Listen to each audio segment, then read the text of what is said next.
दोनों की लड़ाई के अंदर राजस्थान की जनता का बहुत बड़ा नुकसान हो रहा है। पूरे 20 साल की ऑडिट होनी चाहिए बिजली कंपनियों की बिजली खरीद की। नमस्कार, मैं हूं आपके साथ प्रदीप आजाद। दोस्तों, एक बहुत पुरानी कहावत है, तेल देखो तेल की धार देखो। सुनी तो आपने भी होगी ये लाइन।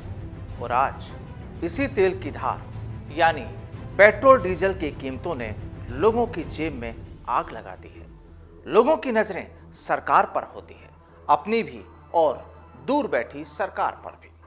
सरकार में बैठे नेता अपनी बात रखते हैं और मजबूरियां गिनाते हैं, लेकिन सरकार से बाहर बैठे नेता जब अपनी जुबानी तलवार खींचते हैं तो मुद्दा भी बड़ा हो जाता है। दरअसल राजस्थान में पेट्रोल डीजल की कीमतें और बिजली के करंट पर अब विपक्ष के नेता भी मुखर होने लगे हैं और आज का हमारा मुद्दा भी कुछ इसी पर है।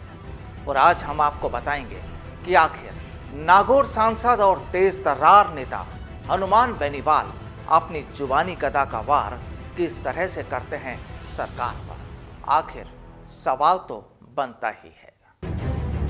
कहा जाता है कि राजस्थान के नागौर से सांसद हनुमान बेनीवाल किसी से डरते नहीं हैं। सीधे तौर पर अपनी बात कहते हैं, फिर चाहे वो किसी को ठीक लगे ना लगे। वो बरसते हैं तो फिर ऐसा कि चाहे बीजेपी हो, कांग्रेस हो या फिर कोई दूसरा दल, क्योंकि वो कहते यही हैं कि वो पब्लिक के नेता हैं और पब्लिक के लिए सब कुछ कर सकते हैं। दरअसल राजस्थान में हाल ही में पेट्रोल डीजल की बढ़ती कीमतों के विरोध में प्रदेश कांग्रेस सड़क पर उतरी थी, केंद्र के खिलाफ प्रदर्शन किया था और ऐसी तस्वीर कई जगह नजर आई थी। कांग्रेस का आरोप था कि तेल की कीमतों ने लोगों की कमर तोड़कर रख दी है और इन कीमतों को कम किया जाना चाहिए।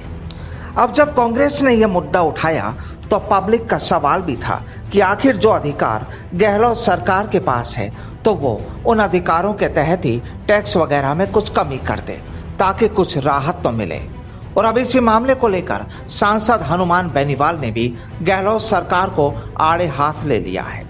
वो खुद कहते हैं कि गहलोत सरकार को भी टैक्स में कमी करनी चाहिए और प्रधानमंत्री मोदी से भी वो दरख्वास्त करेंगे कि पेट्रोल डीजल की कीमतें कम हों। मुख्यमंत्री से अपील करूंगा कि ये हमेशा अपील करते रहते हैं कि आप राजस्थान के अंदर पहले टैक्स घटाएं, इसका एक मैसेज आप दें। और हम दिल्ली की सरकार से भी मांग करेंगे, हमने पत्र भी प्रधानमंत्री जी को लिखा है कि किसानों को बड़ी राहत दे। अभी किसान बुआई का समय चल रहा है और हम तो चाहेंगे कि आम आदमी को पेट्रोल डीजल की कीमतों में कमी दिल्ली की सरकार करे। अब देखिए, एक तरफ राजस्थान में कांग्रेस ने केंद्र की मोदी सरकार को घेरा तो कांग्रेस को आरएलपी ने घेर लिया। आरएलपी नेता और सांसद हनुमान बेनीवाल ने भी कह दिया कि कांग्रेस भी तो कुछ जवाब दे, गहलोत सरकार भी तो इस मामले में दोषी है। बात तो ठीक लगती है, केवल पेट्रोल डीजल ही नहीं बल्कि बिजली के करंट पर भी बेबाक बोलने वाले हनुमान बेनीवाल ने गहलोत सरकार को आड़े हाथ लिया है। बेनीवाल ने तो सीधे तौर पर अब तक की राज्य सरकारों पर आरोप लगाते हुए कहा कि बिजली कंपनियों का जो घाटा हो रहा है उसकी भी बड़े पैमाने पर जांच की जरूरत है ताकि दूध का दूध और पानी का पानी हो सके। बिजली के मामले में सरकार पर आरोप लगाऊंगा कि बिजली कंपनियों का जो घाटा है, 2000 में जब बिजली कंपनियां बनी थी 2020 हो गया, ये 125 लाख करोड़ का घाटा हो गया। आप ये बताओ कि इतना तो किसानों को अगर मुफ्त बिजली भी देता ना इतना घाटा नहीं होता। 7-8 हजार रुपए करोड़ का रेवेन्यू अलग से किसान को मुफ्त बिजली के मामले में देना पड़ता है। लेकिन ऑडिट अब इनकी 20 साल की अगर ऑडिट कराई जाए तो इसमें बिजली मंत्री तमाम जितने भी रहे उन निश्चित रूप से कहीं न कहीं लपेटे में आएंगे।